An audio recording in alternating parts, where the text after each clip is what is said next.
Good afternoon. My name is Claude Steele. I'm the Provost of Columbia University, and it is my great pleasure to welcome all of you to a World Leaders Forum event. This one is co-sponsored with the Columbia University Committee on Global Thought. And I want to thank the committee and its distinguished chair, University Professor Joseph Stiglitz, who will be up here in a second, for their ongoing contributions to this forum.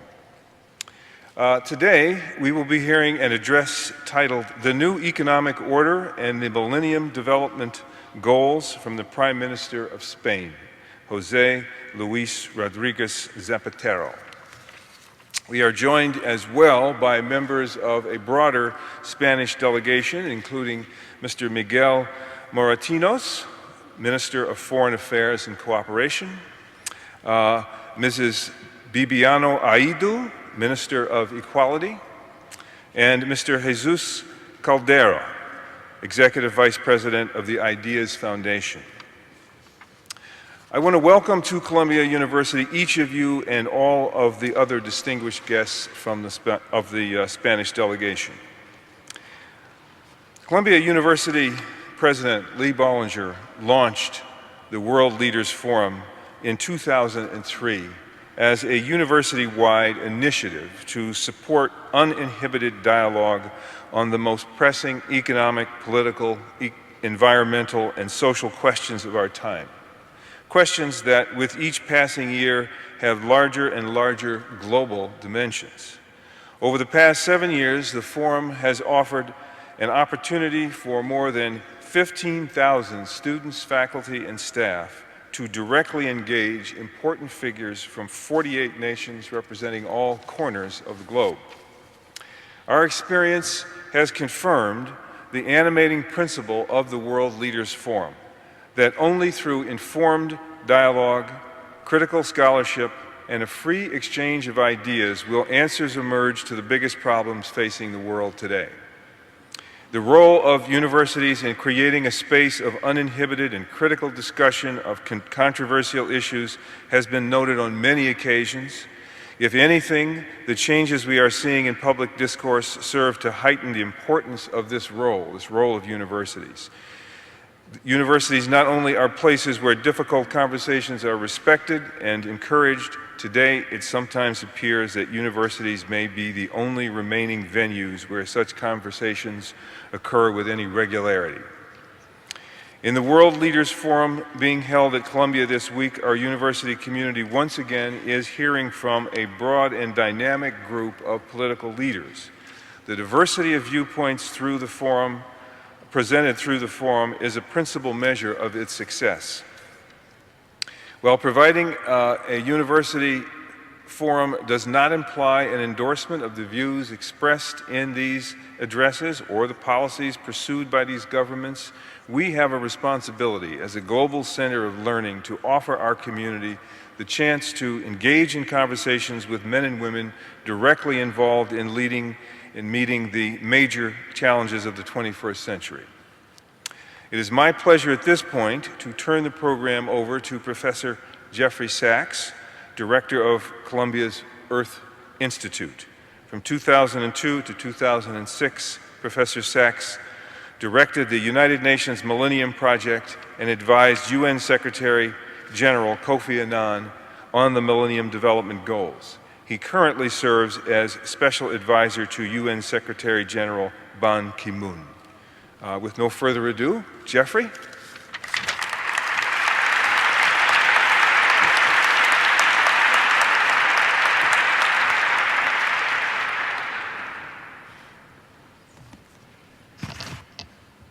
Prime Minister, I can't tell you how much fun it is to have you in our home, and how grateful we are to you, to your ministers, ambassadors, and distinguished delegation for joining us at Columbia University. We're really profoundly honored that you've come here today. Yesterday, you spoke magnificently and very compellingly from the rostrum of the General Assembly about the moral commitment and the practical urgency of achieving the Millennium Development Goals. And this continues your tradition of tremendous global leadership on these issues. So it's a privilege for me to be able to say thank you to you in this way and to commend you for taking an issue which is crucial for the world but often overlooked in a very noisy environment, and especially at a time of economic crisis and so much strife and so much distraction. And you've kept this agenda clear in mind for the people of Spain and also for the people of the world. It's been a privilege, and I know it will continue to be a privilege, an honor, and a matter of great excitement to continue to work with you on these themes. Secretary General Ban Ki-moon asked Prime Minister Zapatero to co-chair a major group called the MDG Advocates, which will be a group during the next 5 years to continue to promote the Millennium Development Goals in a variety of ways from the point of view of the business sector, the philanthropic sector, and global public opinion. And we met at Moncloa at the President's residency and office of this group just in July to begin this thrilling process. We're also thrilled that we have the launch in the United States, as it were, of another wonderful path-breaking report of a foundation that you established. And we have the Executive Vice President, Jesus Caldera, with us, a great leader in these issues, former Minister of Labor and a leading figure on all aspects of social development and progressive thinking. This Ideas Foundation, Fundación Ideas, is a wonderful and I would say incredibly fruitful venue for thinking broadly and boldly about key issues.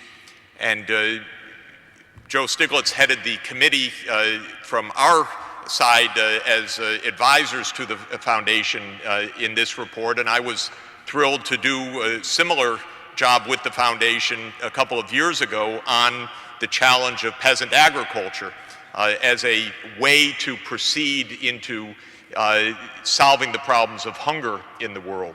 And I just want to predict the same thing with this report as what happened with the previous one, which is that Spain championed the cause of MDG 1, the fight against hunger, took a bold stand that something new had to be done. And by the way, anytime you recommend anything new in this world, there are 10 million reasons against it that get organized. But the Prime Minister said, and Vice President of the Foundation Caldera said, let's just go for this. And what emerged out of that quickly was an alliance with the United States, because President Obama was just coming into office. And literally the first international address I think that Secretary of State Hillary Clinton gave was to the Madrid conference on food and hunger that was considering the report of the foundation. And that report called for a new global fund for agriculture based at the World Bank, the Global Agriculture and Food Security Program. Now it's not on paper, it exists. It has been funded at an initial level. It already launched 4 programs for 4 poor countries. We know that about 30 countries are planning to submit plans in October.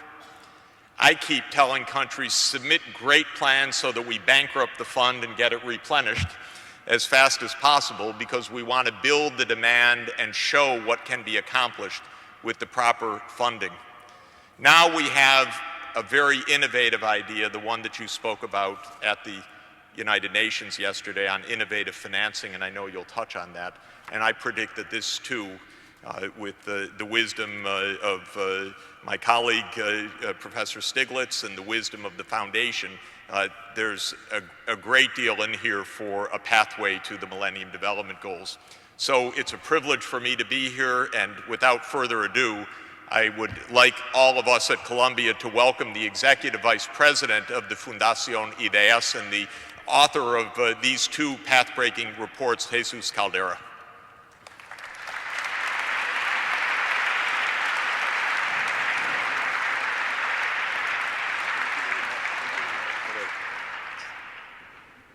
Gracias a la Universidad de Columbia, gracias profesor Sachs, profesor Stiglitz, primer ministro del Gobierno de España, amigas y amigos.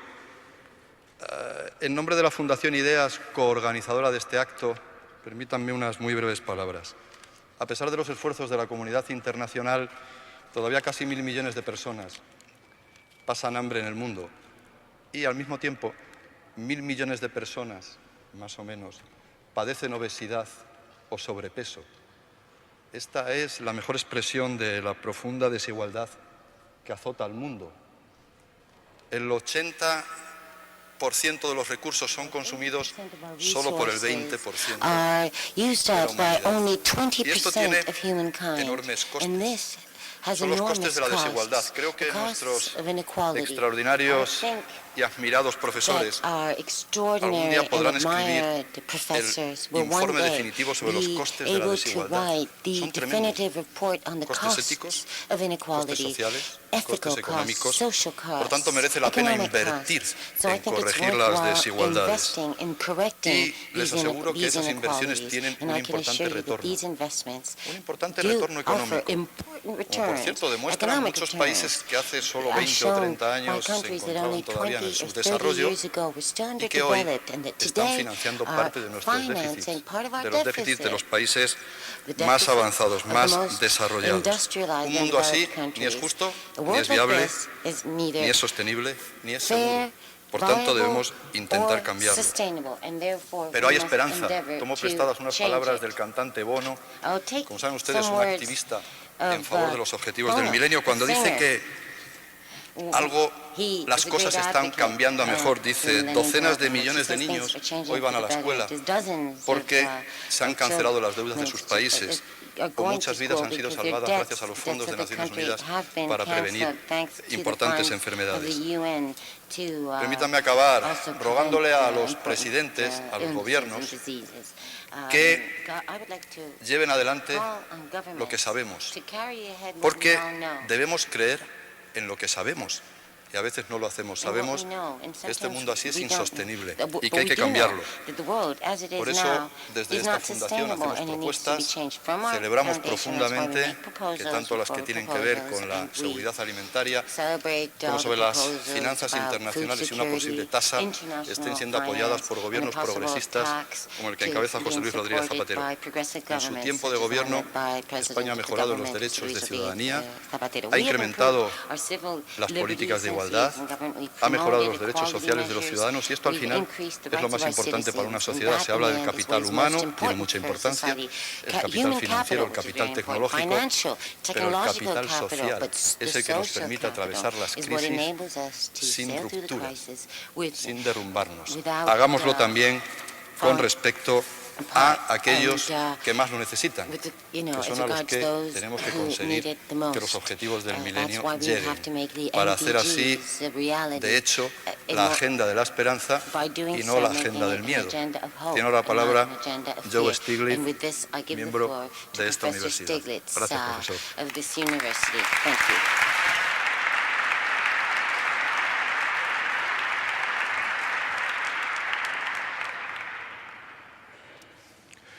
Well, let me first give my voice of welcome to President Zapatero and your colleagues here, and thank you for giving our students in our community a chance to hear your views.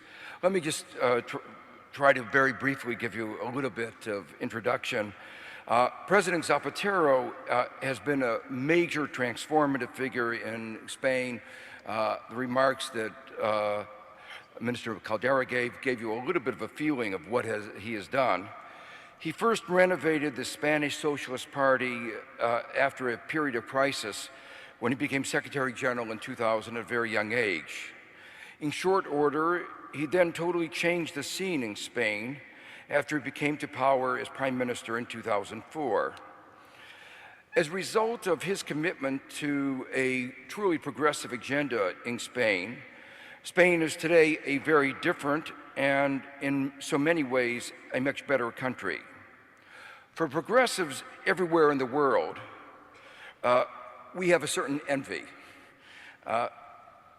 We have seen his boldness, his vision, what he has accomplished in a relatively short time, the model that he has presented for countries all over the world. Today, Spain is freer and fairer, more socially secure, more modern, more sustainable, more diverse, and more tolerant. He's raised and dealt with issues of gender equality, immigrant integration, civil rights in general, and civil rights of minorities in particular.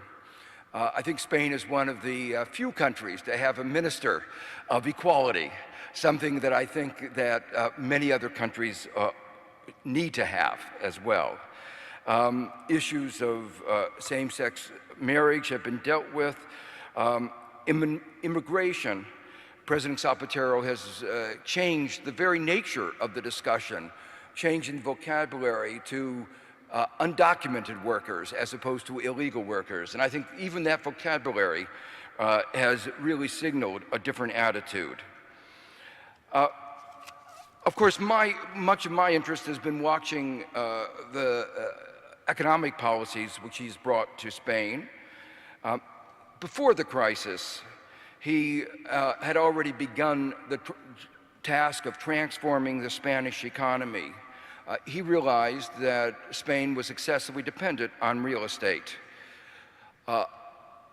Unlike most other governments, before the crisis, he realized that one ought to balance the budget over the cycle, not in any particular year, so that before the crisis, his country had a surplus.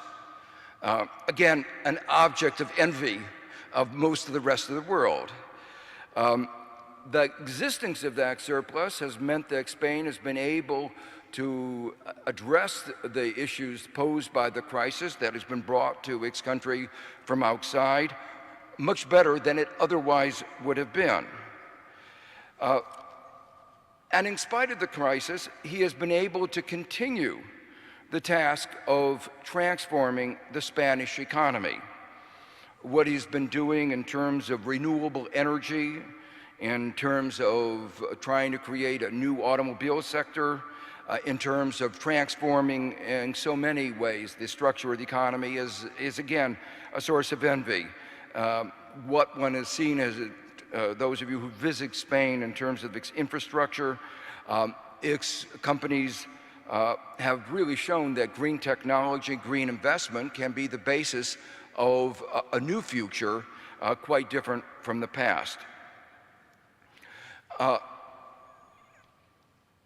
This brings me now to the topic of today's discussion, and that is development. President Zapatero has been a leader in development, and in Spain has commitment to development assistance has been truly remarkable, and its commitment to providing that much of that assistance through the UN and through multilateral agencies has also been remarkable. But one of the particular aspects that I want to comment on is the willingness to think innovatively about a whole variety of issues, including how to finance development. So President Zapatero has been one of the leaders in thinking about innovative financial approaches to finance, including the financial transaction tax. So without any further ado, let me invite President Zapatero to the podium and to give his address.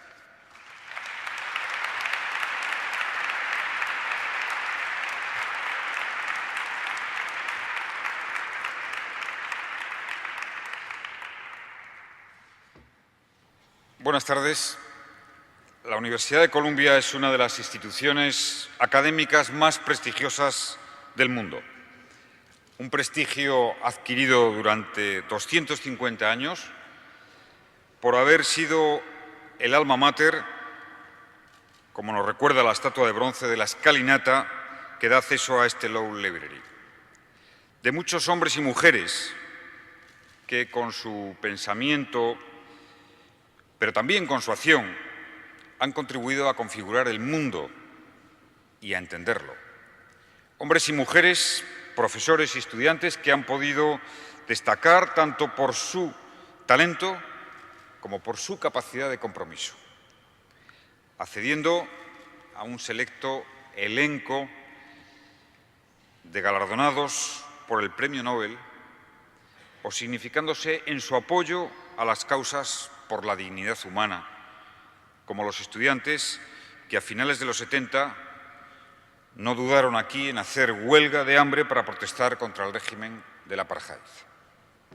Podrán comprender entonces, señoras y señores, hasta qué punto me siento satisfecho y agradecido a los organizadores de este evento por tener la oportunidad de intervenir hoy ante ustedes, aquí en una universidad a la que pertenecen personas a las que admiro mucho y que me honran con su amistad, como los profesores Stiglitz y Sachs, o en la que sirvió hasta hace pocos años el tan querido y respetado Eduard Said, cuyo recuerdo deseo evocar ahora expresamente. Amigos y amigas, quisiera hablarles en este encuentro del nuevo orden económico mundial que puede estar surgiendo, que ha de surgir tras la crisis, y del papel que han de desempeñar los objetivos de desarrollo del milenio, cuyo cumplimiento estamos ahora evaluando en Naciones Unidas 10 años después de su aprobación por todos los líderes mundiales. Cuando se cumplen en este mes 2 años de la quiebra de los principales bancos de inversión de Estados Unidos y Europa, todo apunta a que 2010 la economía mundial volverá a recuperar los niveles de actividad previos a la crisis económica. Así se prevé que el crecimiento mundial en este año se sitúe en el entorno del 4%, algo que afortunadamente contrasta con la situación que deparó la Gran Depresión, que es el precedente de nuestra historia económica moderna con el que se compara por su gravedad e intensidad la crisis que a nosotros nos ha tocado vivir. Tras el crack financiero de 1929, conviene recordarlo, la economía mundial tardó casi una década en volver a los niveles previos de actividad.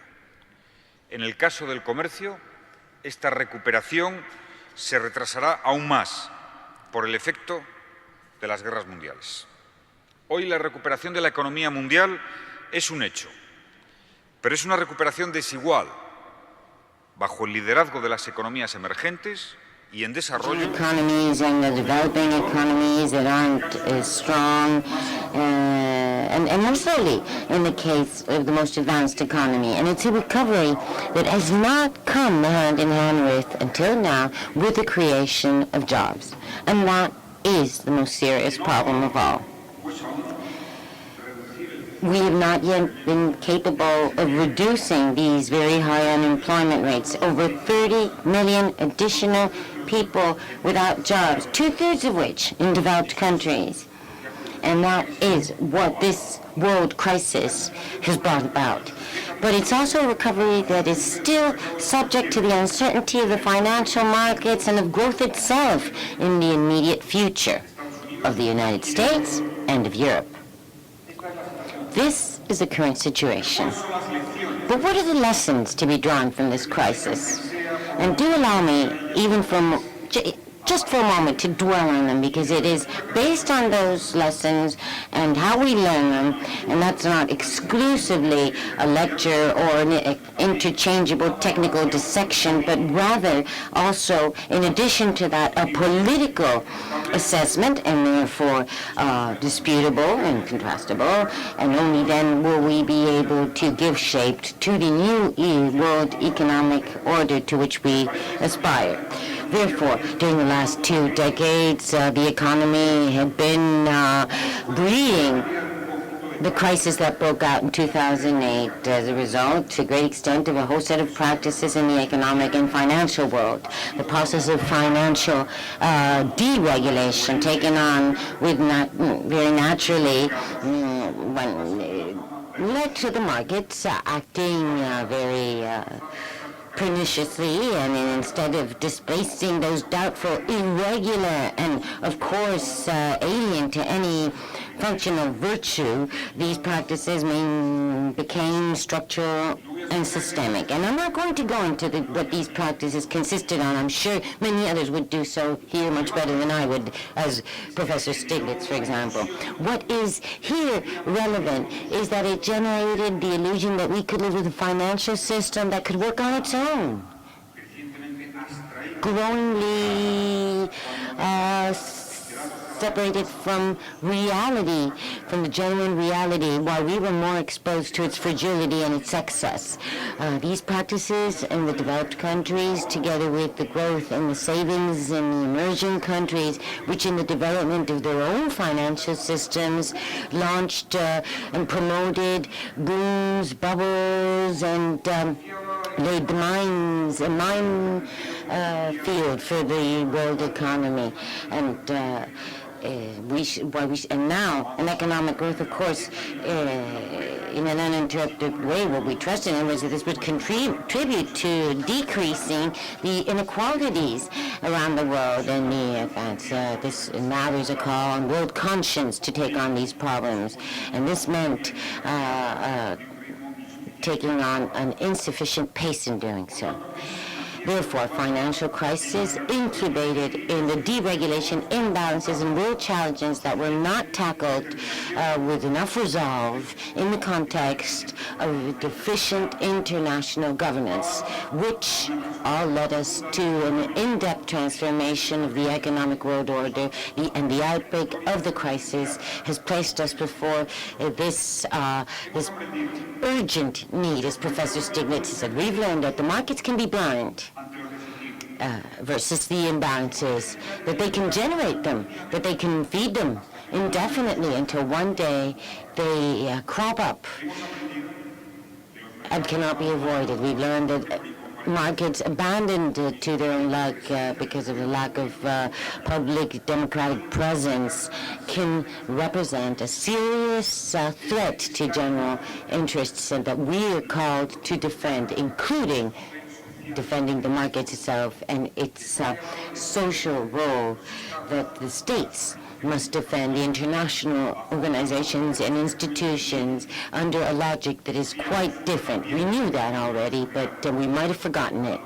The individual logic of maximizing, sometimes uncontrollably, the profits.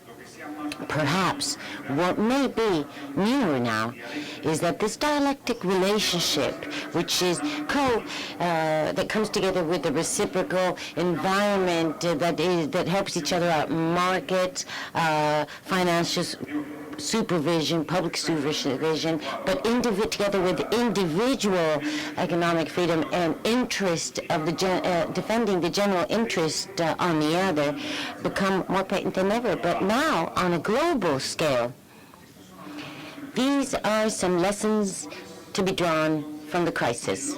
What then? Which should the new economic order be, the one to be born of this? And there's consensus that the objectives of the new economic order should be stable growth based on solid foundations and supported by sufficient and effective international governance. Growth that is environmentally sustainable, not only compatible with the struggle against climate change, but that includes this as an integral part of its political model. And growth that is globally balanced, that is inclusive in nature of regions, countries, and citizens. We're speaking about three elements here that can only be conceived as interdependent and inseparable. If we do not act on climate change, treating it as a structural dimension of our productive model, then we won't be able to grow in a stable and durable way. And without solid and durable growth, we won't have the necessary resources to fight climate change. If our growth continues to marginalize significant parts of the world population, we will continue having instability and conflicts, and fewer citizens and societies contributing effectively to the success of the world's economy. In parallel, if growth isn't sound and durable, then it won't be sufficiently inclusive and it won't promote stability and peace. And in any event, it's necessary to reinforce economic governance and international cooperation. We are already being helped by it to come out of the crisis, and it should be the main sign of identity of the new world economic order. In this regard, the role of the G20, that corresponds to the G20, should be forged and it should gel.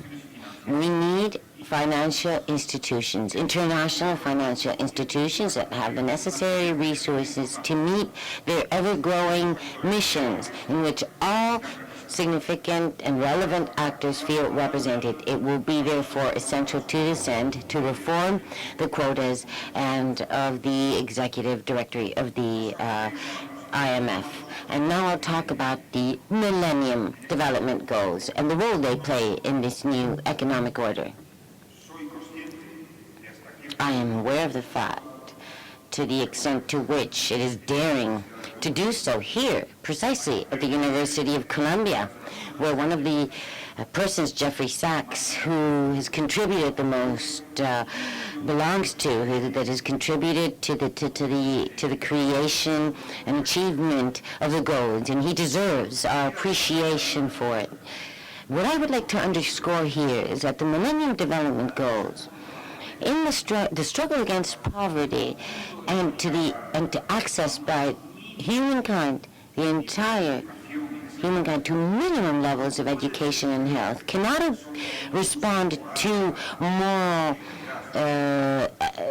moral feeling of solidarity, which of course is very valuable and very respectable, in fact essential. And thanks to the powerful feeling of rejection that the intolerable reality of extreme poverty, the mortality of so many millions of men, women, and children, their illiteracy, and the elimination of their dignity in a world in which there's so much abundance in other places, and where it's materially conceivable that we manage to eradicate extreme poverty, thanks precisely to these feelings. Because thanks to these feelings, humankind has made progress and had done so more recently in recent years. And achieving the MDGs will be the best proof of it. But it's not enough. The MDGs are not, or shouldn't be, only just a moral desire and ethical imperative, but they must be also conceived as a structural element of the new economic world order that we're building. The global outlook, this vision that's essential, must be truly global. Global regarding growth, global regarding international trade, regarding the financial system, the energy sources, and global as well regarding the territorial distribution of wealth, which should include in its be included in the economic world order, in addition to be projected on the requirements of peace and stability. I believe that what this qualitative step means cannot be understood when we're paying attention, as we are now in the United States, to the mechanisms to finance our development aid.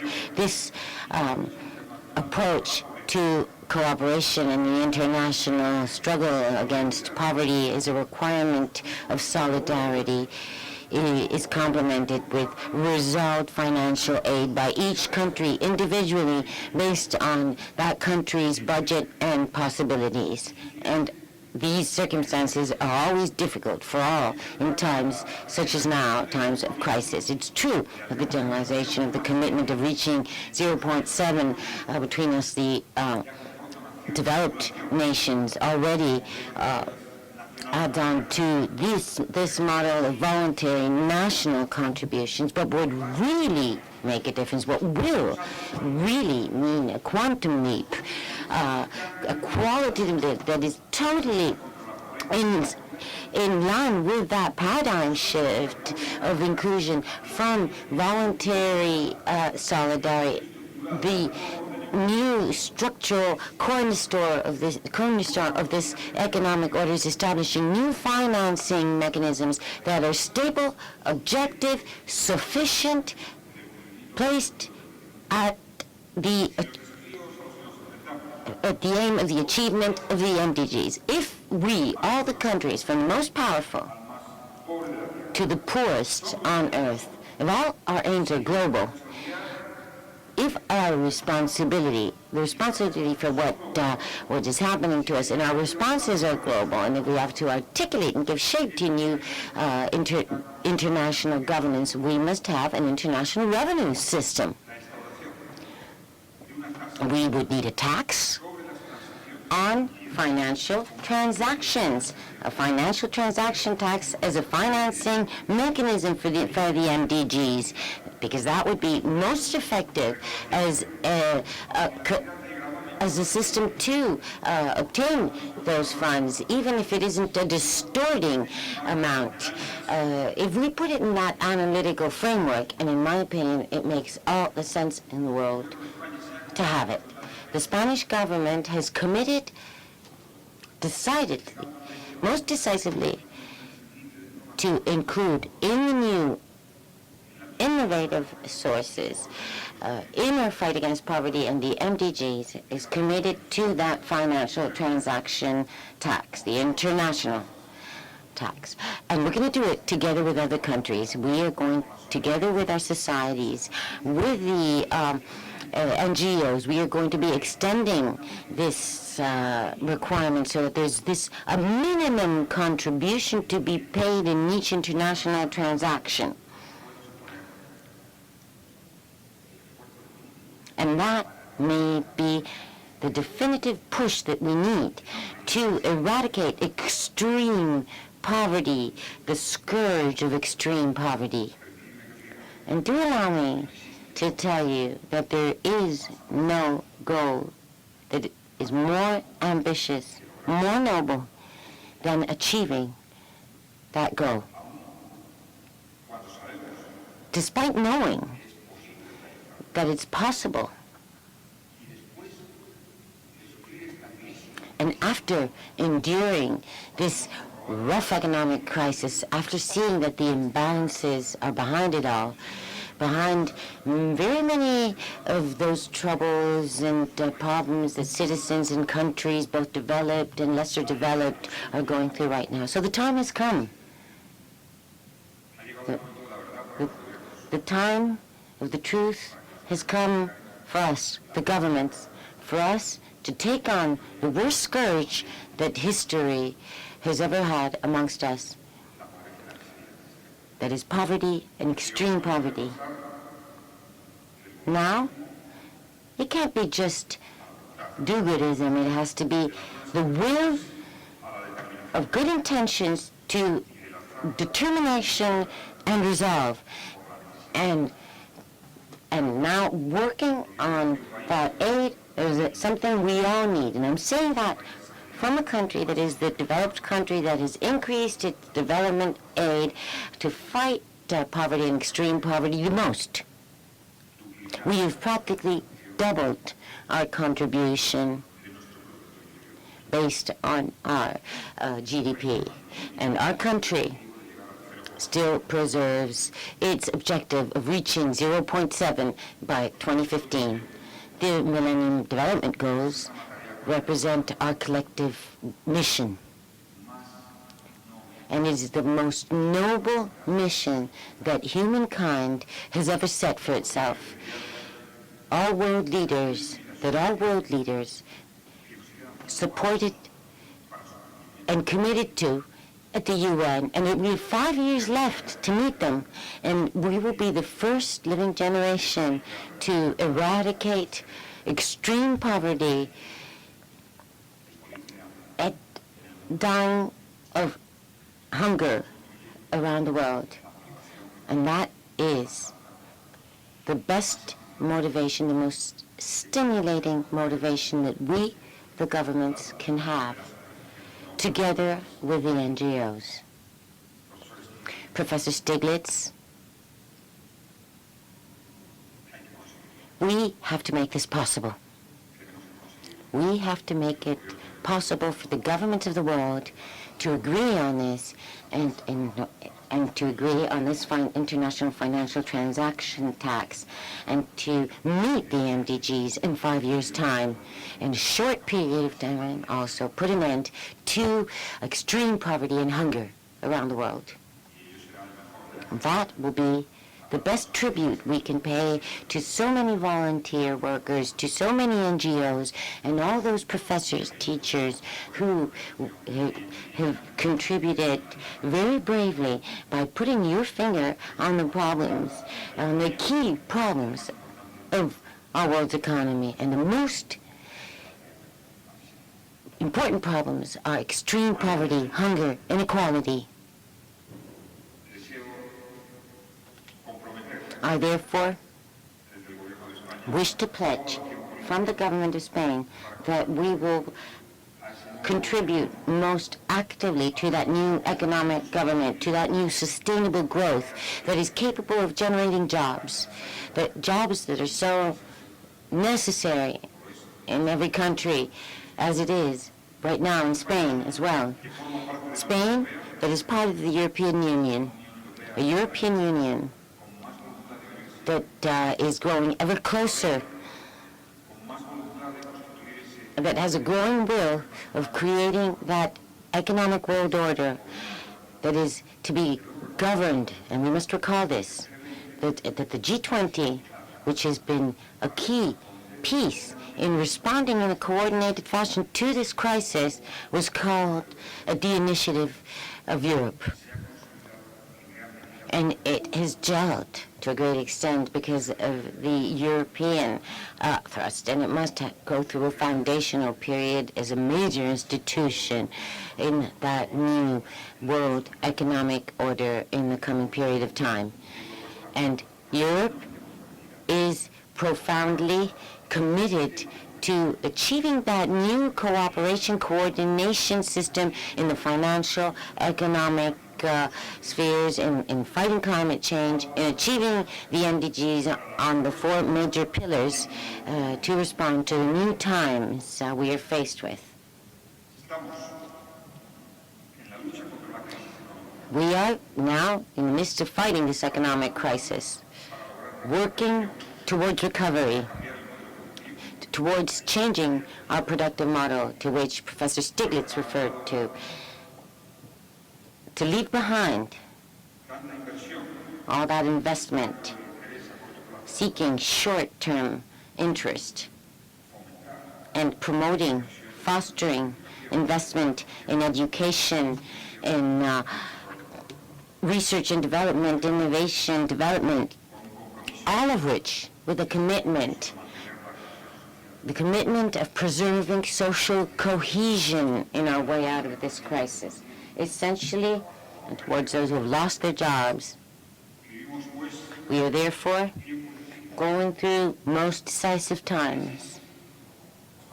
The crisis has only underscored the imperious need to create a new world economic order. But that new world economic order is not going to be born out of, on its own. It's not going to be out of spontaneous growth on its own, nor will it be fruit of nothing. That new economic order on which we're all working on and that we're trying to build must recognize and be based on our interdependency and how all countries depend on one another, economies depend on one another, and one region depends on the other. in order to articulate and build a true sphere of world governance, which should propose and put into place a better balance between the markets and market supervision that must include the structural elements of that new world order, the fighting climate change, to which I have practically not referred to today, but that to me, it stands at the same level of requirements and commitment as achieving the Millennium Development Goals and, of course, fighting extreme poverty. And therefore, if we do want that new world order to be born, to grow, mature, and govern the structural changes to balance the risks, these accrued risks, it is absolutely essential for us to establish additional financing mechanisms at the service of the achievement of the MDGs. Anyone who is progressive should know intuitively that at the end of a crisis and in fighting an economic crisis, you've got that an opportunity. And that offers you an opportunity for change. In this case, a change in the world economic order. Those changes can only have one meaning and can only be guided by the values of solidarity and liberty. Solidarity and freedom that require imperatively the extension of rights and opportunities to humankind as a whole. And in times such as ours, you have to be faithful. Faithful to seeking those changes that expand opportunities, that know how to use this moment in history, and that place us all facing the reality of the changes we're going through and the policies we must implement.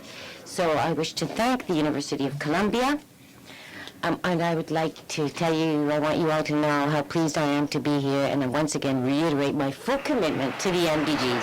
Thank you so very much.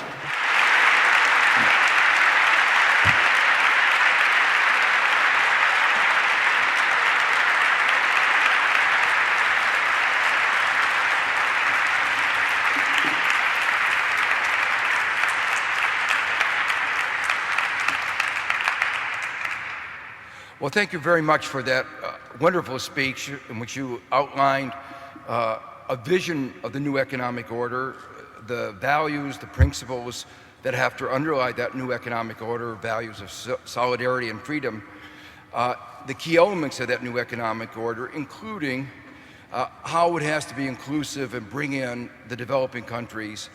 And in doing that, the need for more than money, leadership and vision, moral commitment, but that money is important, and if we're going to achieve the Millennium Development Goals, there will need to be a reliable, stable source of finance, and that is one of the areas in which you've been making the most important contribution.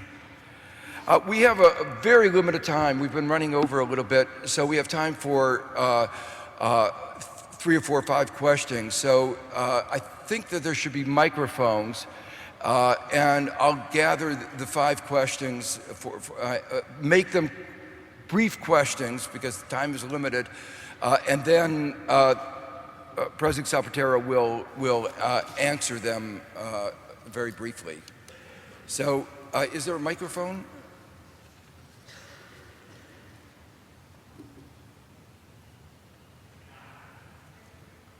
Oh, you go here. Stand behind there are 2 microphones there. Go ahead. So if you want to go line up so we can go move very quickly. Yeah, go ahead. Presidente Zapatero, desde Juan Bosch, el gran pensador dominicano. President Zapatero, since Juan Bosch, a great Dominican thinker, I've never listened to a speech such as yours. You've made a wonderful speech indicating how we can eradicate poverty. But hasn't the G20 thought on some occasion that together with that scourge that you referred to, that there's another scourge, especially in Latin America, from where I come from, which is drug trafficking? Have you also thought of reaching an agreement with the governments of that region to fight against that scourge, which is costing us so much blood and causing so much hardship in Latin America? Okay. We're going to gather all the questions so that the President can answer them all together, okay? Señor Presidente, bienvenido a Colombia. Chairman, Mr. President, welcome to Colombia. I wanted to say that I'm a bit discouraged in seeing that in all your speech, the only proposal that you've made has been once again to increase taxes, to establish a new tax, especially in a person who several years ago said that reducing taxes was a left-wing idea. So once and for all, why don't we finally realize that to fight against poverty, what we have to do is fight so that liberty, democracy arrives to the poorest countries, and not continuously be defending or aligning yourselves to countries, in particular in Latin America, that really contribute very little to democracy. Because, Mr. President, the earth might be permanent, but the societies that are established on the earth is the fruit of many generations, of a lot of work and effort, and that's what has to be exported to other countries. Because, 10 seconds. Okay? 10 seconds. 10 seconds, okay. Y usted esta mañana ha dicho... And this morning, you said that you were going to fight for Spain to become a more competitive economy. Could you give us more specifics on this, on how this can be achieved? Thank you. Go ahead. I guess my question is along the same lines as his, but it was more specifically oriented towards financing and how you are able to raise funds again with the pushback against the austerity measures. And can you just touch a little bit on that? Thanks. Thank you, Prime Minister. I was wondering what you thought the rest of the world could learn from Spain's experience with alternative energies. Thank you. Okay. Sí, señor Presidente, en relación a la... Yes, Mr. President, as regards your comments on the change in the productive model, innovation, research, how does this compare to the decrease, budget cuts in research? For example, I'm doing a postdoctoral degree, and I obtained a post as a teacher in Barcelona University. The salary there is much lower than my current salary here, and I'd like to know what you're going to do about that.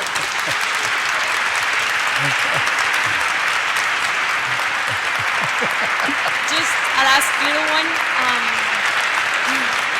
You talk about interdependence. Quisiera saber respecto a la interdependencia. Yes, I'd like to know, as regards interdependency in Latin American countries, it sounded very nice what you said, but what can we do, for example, in countries such as mine, Venezuela, where there's no type of guarantees, and it looks as though we're headed towards poverty more than anything else. So what can we do to guarantee independence? Es uno de los temas de mayor. It's one of the issues where there's most cooperation in the European Union, with Latin America in particular, also Latin America with the United States, and of course, any dialogue between Spain and the United States. There are different programs that exist in the European Union that finance the fight against drug trafficking, the alternatives to certain types of crops in Latin American countries. And I agree in that this is a scourge that is as terrible as the scourge of hunger and misery and extreme poverty. Now the possibility of this issue appearing in the discussions of G20. Until now, the G20 has been concentrated on the world economic order, the fiscal havens, where progress has been achieved in these past few months. There's been a question more than a question. It was a statement almost as regards financial transactions. And the comparison of this to a tax on financial transactions.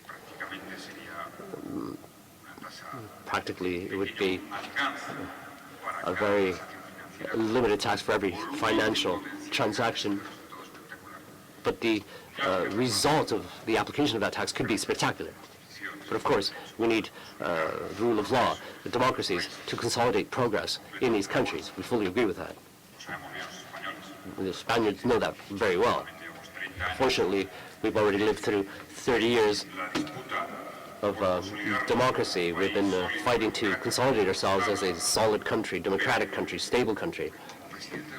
But as the president of the government, I do have a series of opinions. The vaccinations that are financed by Spanish cooperation through Spanish taxes are allowing us to save a lot of lives in Sub-Saharan Africa. These schools that are financed by Spanish cooperation with taxes from Spaniards are saving and are allowing children in Sub-Saharan Africa to go through school, to have studies, and to have a radically different future than they would have had otherwise. And while we consolidate democracy, while we fight, because it's just as important, while we fight for there to be adequate institutions, this is essential if we want children not to die, if we want them to be able to educate themselves. We need to finance development aid. In order to finance it, not only do states have to have goodwill, it's important. We need the solidarity of citizens, which is important too. But why not?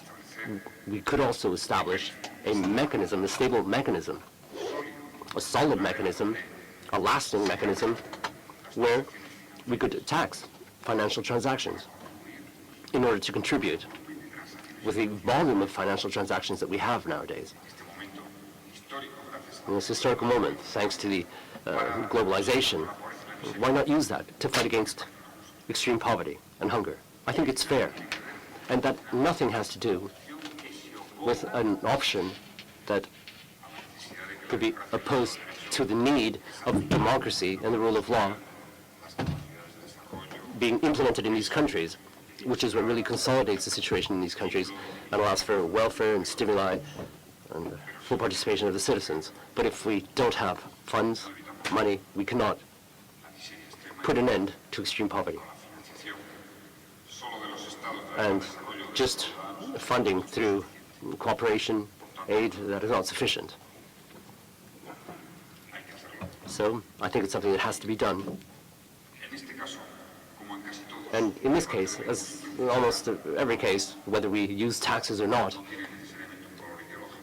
is not necessarily linked to any ideology. It's just an instrument. I see it as a simple instrument to achieve an end, a goal.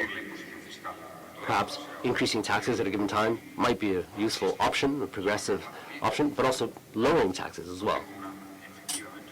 So I do not have a dogmatic approach to this. If one thing has taught us the lessons that a government has to learn, a crisis such as this one has showed us that fundamentalist or extremist positions just lead to failure, and that a government with a progressive mentality can, as we have done, lower taxes, certain types of taxes, with a certain goal, with a certain aim, or we can establish higher rates, tax rates, depending on the circumstances. And I really like this other question. And on top of that, I saw that you received a lot of support on conditions, working conditions. Yes, normally these issues always get an applause. But I have to say quite clearly that the government that I preside, since 2004, has multiplied threefold public expenses in research, development, and innovation. We've increased it threefold.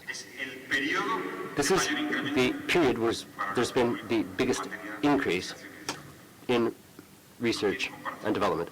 There's no comparison possible. It's allowed us to reach 1.37% of expenditure, and it's the period in which more rights and improvements have been given to people in the world of research. When we arrived in the government, as regards social security and different social benefits and rights, when we took over government, they were in an appalling situation. But the situation is not the best, still fine.